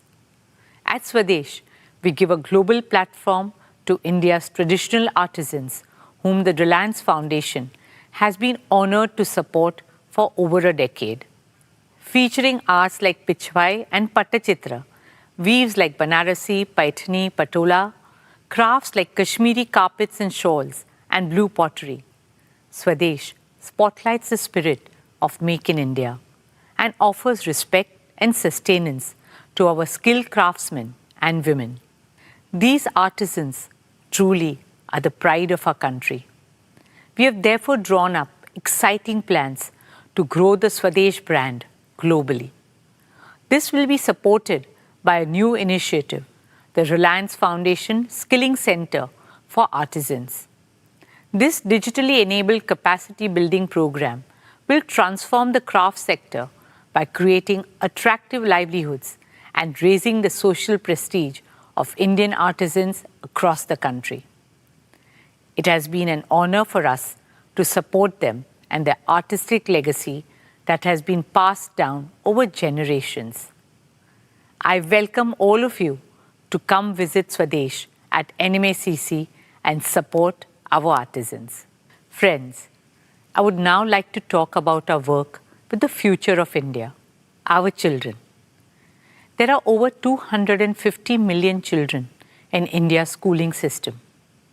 They are the ones who will create a new India. Through the power of 5G, our vision is to connect these 250 million children to quality education and employment opportunities. I'm pleased to share that our flagship Dhirubhai Ambani International School continues to be amongst the top IB schools globally and the #1 international school in India for 10 consecutive years. It's a happy school where teaching is a pleasure and learning a joy. We are now eagerly looking forward to opening our new school, the Mukesh Ambani Junior School. Led by my daughter Isha, this new school is envisioned as a model school of the future with an Indian soul. As a teacher myself, I know that teachers are the heart of driving education. We are committed to scaling up our efforts to build teachers' capacity for delivering 21st century learning to our children. Therefore, I'm happy to share that we are establishing a world-class Teacher Leadership Institute and awards to foster teacher innovation. Dear shareholders, last year we celebrated the 90th birth anniversary of our founder chairman and my father-in-law, Shri Dhirubhai Ambani. As a tribute to Papa, we have made a commitment to support 50,000 students through Reliance Foundation undergraduate and postgraduate scholarships over the next 10 years. We are pleased to have awarded 5,100 scholarships this year. Papa was a big believer in the power of youth. We hope these scholarships empower young minds to become the torchbearers of innovation, progress, and transformation. Friends, women and children have always been at the heart of all the work we do.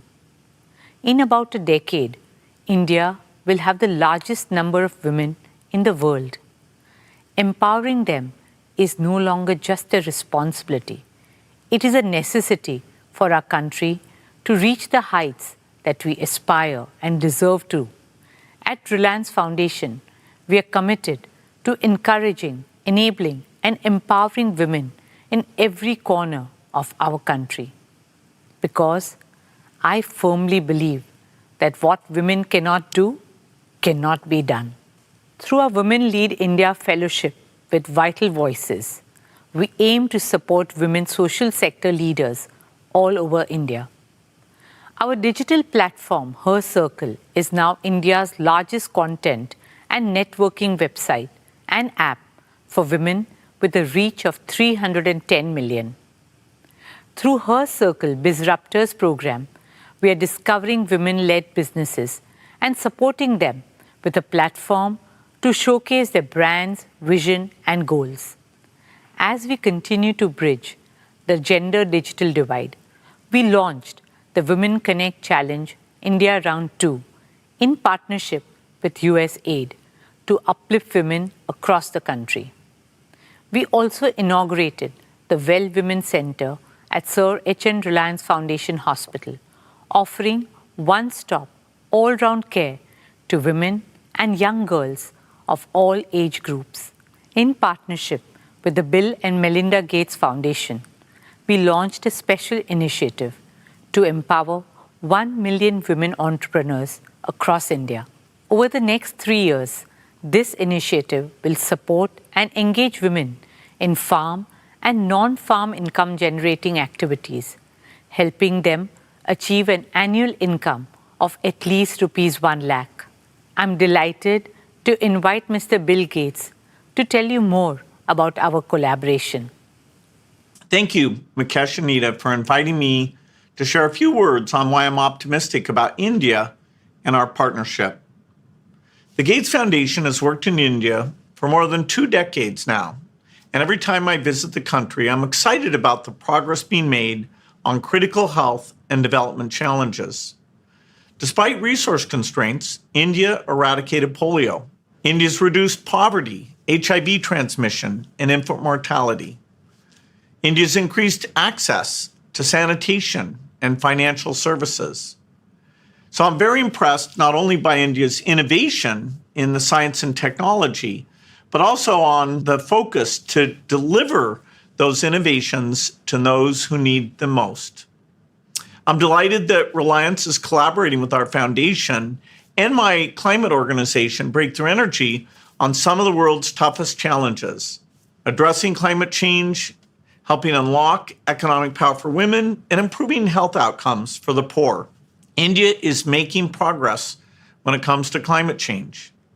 I'm optimistic that the partnership between Breakthrough Energy and Reliance will do even more to drive innovation and help bring scalable solutions that work for both India and the rest of the world.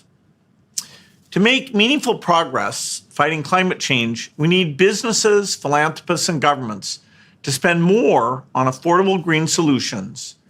These will enable India to achieve its economic goals and climate goals at the same time. Nita has spoken about our partnership on women's economic empowerment. Together, over the next 3 years, we'll support 1 million women to fulfill their potential through self-help groups.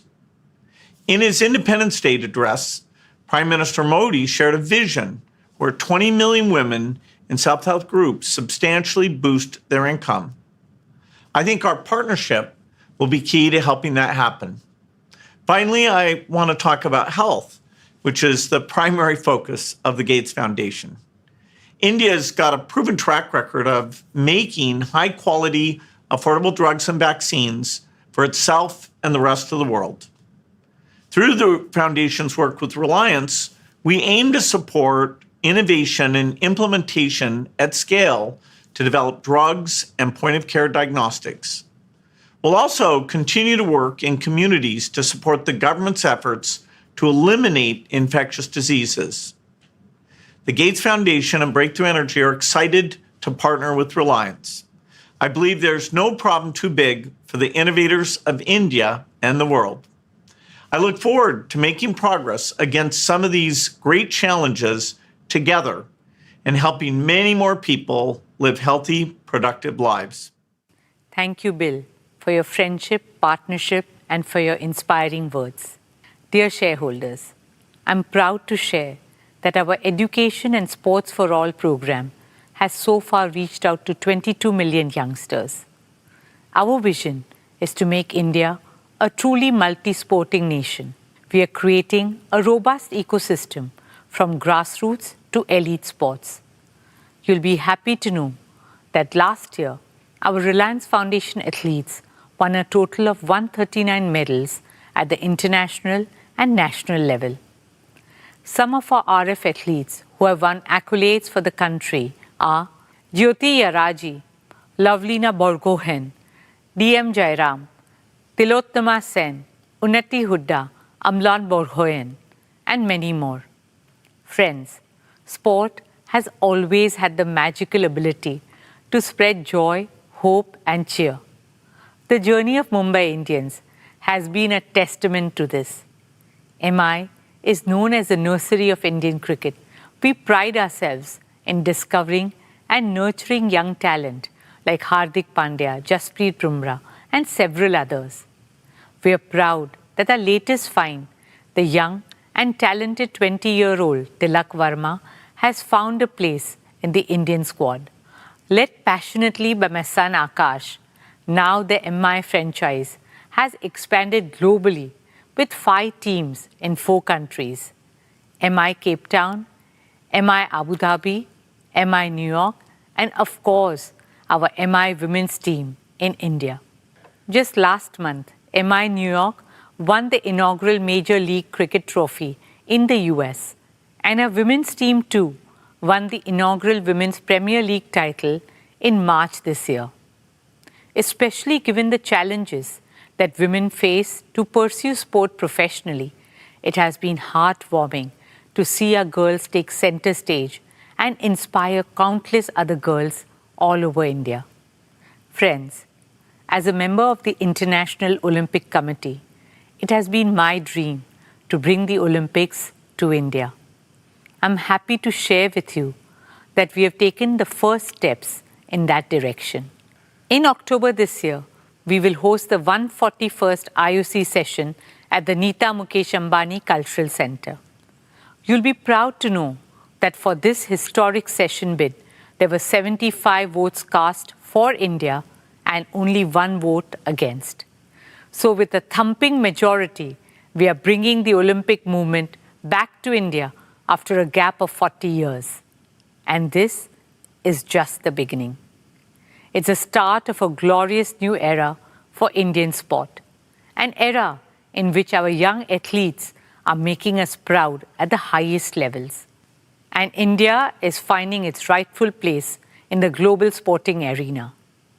Only onwards and upwards from here on.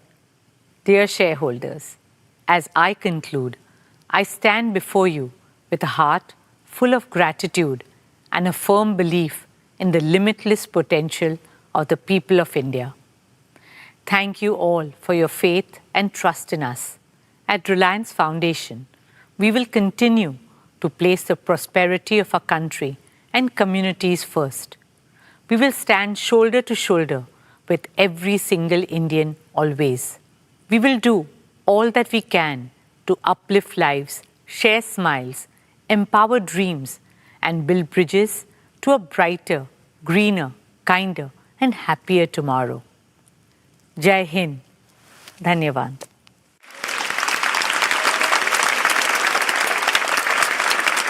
Thank you, Neeta, for the outstanding work that you and the team have been doing. My best wishes to all of you for your future achievements. Dear shareholders, let me now present our value creation roadmap. Our founder, Shri Dhirubhai Ambani, always emphasized the power of dreams in achieving greater things. He used to say, for those who dare to dream, there is a whole world to win. Reliance is a proof of the power of dreams. In the 70s, Reliance's dream was to make the colorful and long-lasting and aspirational polyester textiles available to all Indians. In the 80s, Reliance dreamt of a largely self-sufficient India in the wonder materials of that era, polyester, polymers, and petrochemicals. In the 90s, Reliance dreamt of eliminating India's dependency on imported fuels refined abroad. In the first decade of the 21st century, Reliance was focused on enhancing India's energy security by exploring hydrocarbons in the depths of the oceans. In the last 15 odd years, Reliance has pursued two big dreams: bringing the power of digital technology to every Indian and to create an omni-channel retail network aimed at benefiting hundreds of millions of consumers. Each dream became a reality. Each dream was bigger than the last one. Each dream made Reliance reinvent itself. Dear shareholders, in pursuit of these dreams, Reliance has scrupulously adhered to certain cardinal principles of value creation. These have ensured that your company becomes more valuable year after year, decade after decade. First, growth driven by perpetual demand. India is a supply-constrained market with the world's largest population. Every item of consumption on a per capita basis is still very low compared to China and substantially lower than the developed markets like the EU and the US. At Reliance, we have deliberately chosen to be in businesses that have large pent-up demand, which is guaranteed to grow at a healthy rate annually over many decades. This choice has led us to build businesses of global size and scale. Each of Reliance's three growth engines, our O2C business, our retail business, and Jio's digital services business, meets this value creation criteria. And so also will our newest and fourth growth engine, Jio Financial Services. Second, growth driven by superior customer experience and value. Reliance has always believed that our businesses can grow only by winning the trust of customers and creating value for them on a consistent basis. This has made us obsessed with offering them with products and services of the highest quality and value, which leads to continuous revenue growth. Indeed, we transform markets by constantly providing better alternatives which win customer loyalty, and this also creates perpetual demand. Metaphorically speaking, I can say that market is a temple for us and customers are the deities we must serve and please with utmost devotion. Therefore, each of Reliance's enterprise is built on a deep understanding and enduring respect for market and consumers. We spare no effort to understand the needs, the pain points, affordability levels, and supply chain constraints in each of our businesses. We address these factors by embedding a research-assisted and data-driven culture within our organization, which gives deep insights to stay ahead of the competition. Third, growth driven by the power of disruptive technologies and innovation. Reliance has always had abiding faith in the power of best-in-class technologies and innovation to achieve ever higher levels of productivity and efficiency while creating large-scale employment. This has helped Reliance achieve timely, efficient, and below-cost execution of projects, which has become our hallmark. Our business operations are cost competitive because they are fully digital, agile, and efficient. This unfailingly delivers larger market share, highest quality outputs, and industry-leading margins. As I have mentioned earlier, Reliance has now moved further ahead by innovating and developing newer technologies in-house. This provides us accelerated growth opportunities. Fourth, growth driven by business discipline. Reliance has always practiced the best norms of business discipline, including financial and operational disciplines. We have a laser-sharp focus on prudent capital allocation and financial management. This is evident from the fact that your company has enjoyed AAA rating for more than 33 years. We persistently improve operational discipline by developing right capabilities in our talent across the organization. Fifth, growth driven by global market potential. Now that each of Reliance's businesses has become a national champion in the domestic market, we are in a position to leverage our strengths and take our products and services and technologies and project execution capabilities to global markets without substantial new investments. These 5 commitments will translate into a new and virtuous multi-decade value creation cycle defined by faster growth, higher revenues, better margins, and increased EBITDA. This will significantly enhance the earnings multiples of each of Reliance's businesses. Therefore, I am supremely confident that the value that your company will create for all its stakeholders over the next decade will be multiple times greater than what it has generated over the past 45 years. All my most valued stakeholders, Reliance is no longer just a corporate.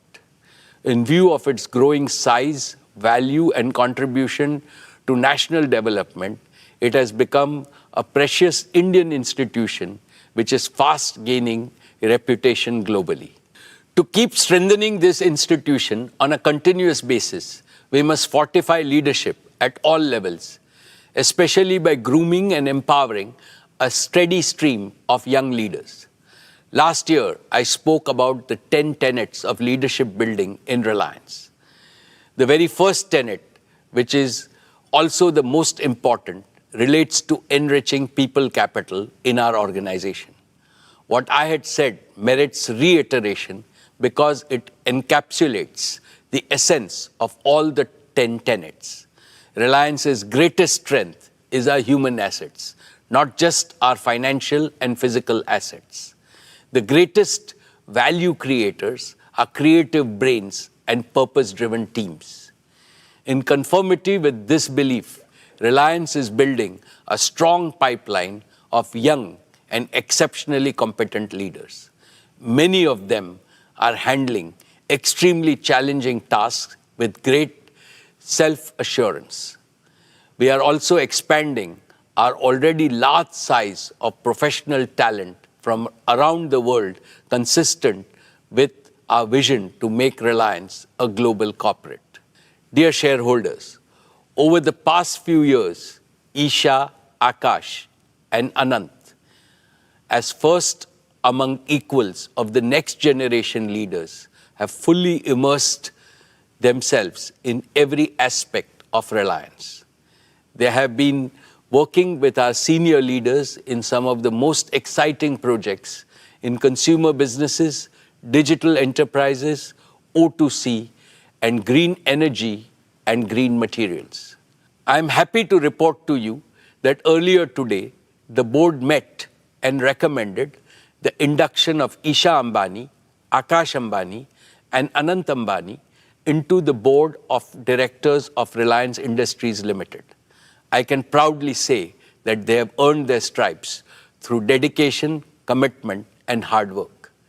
Teaming up with the other directors, they will work as one single team to provide leadership to the Reliance Group as a whole and guide the growth of all our diverse businesses with a holistic vision. Friends, this is truly an emotional moment for me because it reminds me of the day in 1977 when my father inducted me into the board of directors of Reliance. I was only 20 then. Today, I see both my father and me in Isha, Akash, and Anant. I see the flame of Dhirubhai shine in all of them. They have fully internalized the founder's mindset. They are fully committed to preserve and further enrich the purpose, philosophy, passion, and pioneering spirit of Dhirubhai Ambani. I shall continue to perform my duties and responsibilities as chairman and managing director for 5 more years with greater vigor. Towards this end, I have assigned myself 3 responsibilities. First, I shall groom and empower all the next generation leaders at Reliance and prepare them for the challenges and opportunities of the future. Second, I shall especially mentor Akash, Isha, and Anant so that they can provide collective leadership and dependably take Reliance to greater heights of growth and value in the decades ahead. Third, together with the board and all my longtime colleagues, I shall further enrich Reliance's unique institutional culture, which has sustained your company's perpetual and exponential growth. Continuity with change is the signature tune of all dynamic organizations. This tune attains its highest creativity when continuity joyfully welcomes change and the change respectfully learns from continuity. I assure you that the combination of experience of senior leaders and the ambition of new young leaders will script newer and more exciting chapters in Reliance's ever-growing book of achievements. Dear shareholders, I have one more important update on the board. Srimati Neeta Ambani has stepped down from the board of directors of Reliance.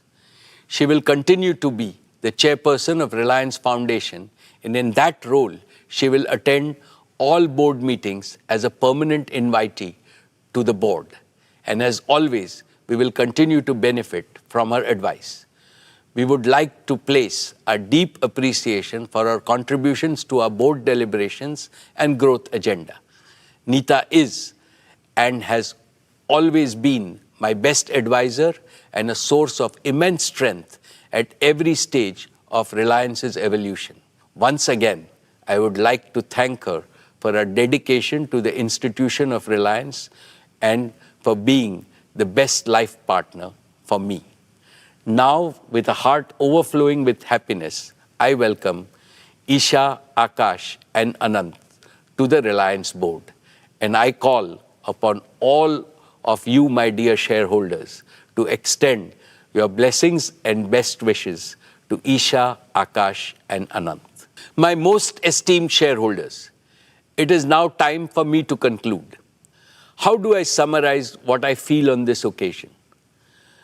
I am overwhelmed with emotions because I have been associated with Reliance since its inception 46 long years ago. Yet it seems like yesterday to me. For I remember every step along Reliance's journey, marking where we began and where we stand today. I also remember India's own exciting journey over the past half a century. Today, in my personal life, I'm enjoying the bliss of being a grandparent along with Neeta. But for both of us, our family extends to all of Reliance and all of India. Naturally, my dreams for Reliance are intertwined with my dreams for India. These dreams were shaped by what my beloved father taught me on day one. My father, Dhirubhai, told me that the eternal purpose of Reliance is to make India prosperous and help Indians live better lives. This is what Reliance has been doing through all our business and philanthropic endeavors. As I look to India's future, I am more convinced than ever before about one thing. Tomorrow's inclusively prosperous India, one in which the dreams of 1.4 billion Indians can be fulfilled, will have to achieve 5 goals. 1. Digital tools everywhere. 2. Green energy and materials everywhere. 3. Financial empowerment, entrepreneurship, and gainful employment everywhere. 4. Healthy and responsible consumption everywhere. 5. Quality education and healthcare everywhere. If we combine the resultant material prosperity with India's age-old cultural prosperity, India will also become a land of empathy everywhere, positivity everywhere, harmony everywhere, and happiness everywhere. I rededicate Reliance to this noble mission in the service of our motherland and humanity. For the realization of this mission, I seek Lord Krishna's blessings and your continued support. I would like to convey my thanks to the central and the state governments, shareholders, investors, joint venture partners, lenders, suppliers, and customers for their consistent and resolute support. I would like to place on record my appreciation to my colleagues on the board for their oversight in this crucial phase of our growth, their support and immense encouragement. And as always, I am deeply indebted to our world-class employees in this journey of immense value creation for our country. Thank you.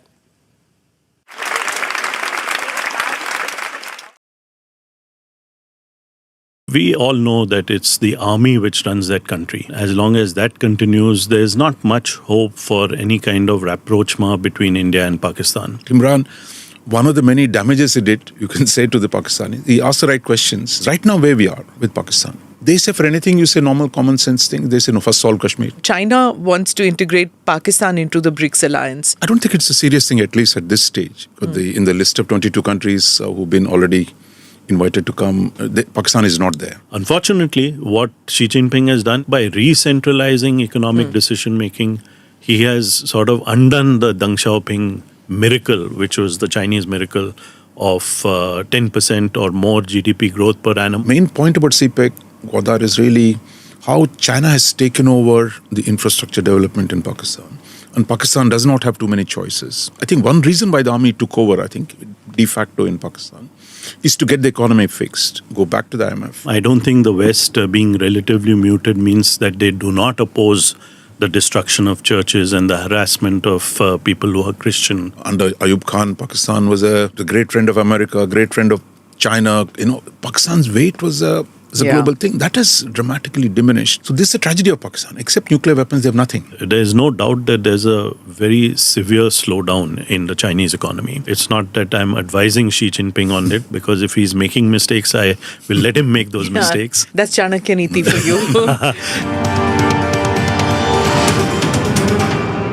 Namaste, Jai Hind. Welcome to another edition of ANI Podcast with Smita Prakash. Today we discuss Pakistan and China and its ramifications on India. My guests today have tracked Pakistan and China for decades. Ambassador Gautam Bambawale has served as India's High Commissioner to Pakistan and India's Ambassador to China and India's Ambassador to Bhutan. He's also served as India's first Consul General in Guangzhou. C. Rajamohan is a senior fellow at the Asia Society Policy Institute, Delhi, a division of the Asia Society India Centre in Mumbai. Rajamohan has written extensively on Pakistan and China and foreign policy matters. His article, the title is Gulf Route to Pakistan. The article says that the United Arab Emirates has offered to invest in Pakistan to help the country out of its entrenched economic crisis, and that the UAE could emerge as an important economic bridge connecting the Indian subcontinent and the Gulf. On the podcast today are these two gentlemen to discuss this article and more. Thank you, Gautam, for finally coming down from Pune and coming to Delhi. Delhi all prettied up for you. You've noticed we've done up everything, right, Raja? Yeah. We've made this city so beautiful so that Gautam can come to Delhi and take part in the podcast. I'm lucky I came a few days before the G20 summit. No. We've done this just for you, Ambassador. But anyway, so we'll discuss your article, which we've been planning to talk on this article that you've written. Very interesting. But before that, let's talk about Pakistan. Both of you have written so much about Pakistan and about China, and you've followed the events there for a long time. So I just want to know about this current scenario. We're recording on the 24th, and I believe it's Imran Khan's thing is going to come up in Supreme Court, and there is talk that he might come out of jail again. So by the time we air this, you never know, he might be out. But I wanted to know about this President Arif Alvi, when he said that he refused to sign those bills. Somehow those bills get signed. Things are happening. What do you see? Why do you think it's happened? Gautam, you first. Yeah, let me give you my inputs, or let me give you my viewpoint.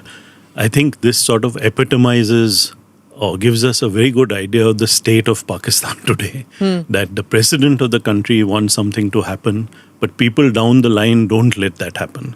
It sums up the sort of mess that Pakistan is in today.